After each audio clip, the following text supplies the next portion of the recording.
Coopers.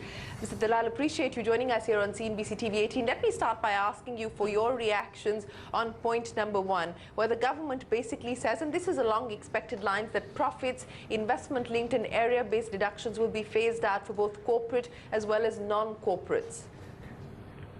So, Shereen, as has been mentioned on your channel by me and others a few times, this was an expected lines because the finance minister had already announced that there will be a phased reduction in corporate tax, and equally there will be a phasing out of exemptions. Of course, the devil always lies in the detail.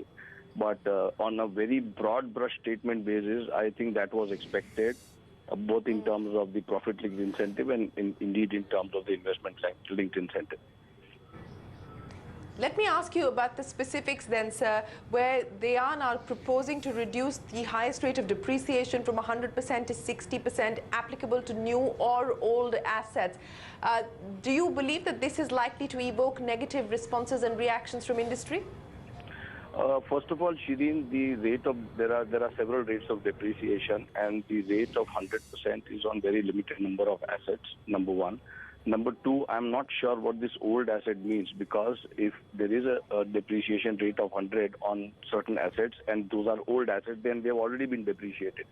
But yes, in terms of new assets, the 100 becoming 60, so certain pollution control devices, etc. So there will be an impact on companies which buy such assets, as indeed companies selling such assets, because in the latter case, their ability to sell obviously gets impacted because it's less attractive for somebody to buy. But I think I heard the MOS Finance also say that one is, of course, the simplification, but there were also revenue considerations in terms of having the lower tax rate counterbalanced by revenue neutrality, and perhaps that has been a consideration for this. You know, speaking of revenue considerations, let me bring you your attention to the next big takeaway, and that is the sunset date of 31st of March 2017 for the development, operation and maintenance of infrastructure facilities, the development of special economic zones, the export of articles or things or services by a unit located in an SEZ. Does this now sound the death knell as far as special economic zones are concerned? Insofar as special economic zones are concerned, perhaps I may not say something like the death knell, but certainly it is going to, obviously it's going to impact. I think there was some concern that this may happen at some point of time, and from what I understand, that this is likely to happen in the subsequent press release that has been issued. So yes, it will impact exports in that sense, and it will impact the exemption. I just want to, however, make one point, that given the fact that we have a very high MAT, which originally was 7.5% many years back and kept going up and is 20 now.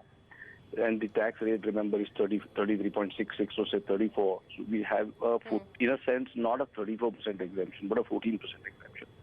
And when you consider that 14% exemption, yes, there is a 14% tax impact on the profits of an SEZ. So it depends, of course, on the profitability, but yes, it will impact units in SEZ and indeed development of SEZs, because both exemptions are being impacted by the sunset date. Absolutely, and I also want to get one final point of view from you on the expenditure incurred on scientific research, which has also been capped, limited to 100% versus 200% from financial year 2017-18. Yes, so again, that is financial year 2017-18 is effectively the same sunset date, which is 31st March 2017.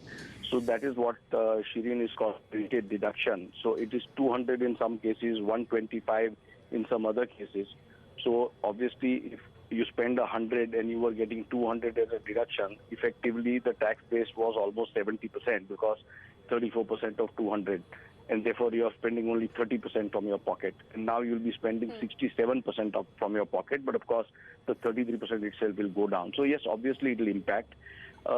Clearly, when one looks at all this, some industries will be impacted. I'm a little surprised by the R&D, because I think in the manifesto of this government, I think R&D was considered as one of the focus areas. So that is one I'm a little surprised by, and it will impact those industries which are significantly R&D driven, such as, for example, pharma.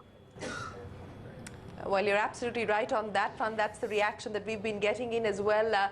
Mr. Dalal, always a pleasure speaking with you. Thank you very much for decoding the roadmap that's been put out by the government today on what it intends to do. Let's also clarify that these are proposals. The government has invited comments and suggestions, and only post that will these proposals be finalized. At this point in time, this is a draft of the roadmap of the government's intention to do away with exemptions to bring down the corporate tax rate to 25% net there. So that's the, we of course, like we were pointing out, comments have been invited for 15 days. And we had a whole bunch of experts that have come out and said the 1-year clause that has been given is not enough, perhaps it should be 2 years. With that, time for a short commercial break. On the other side, we can manage resources, but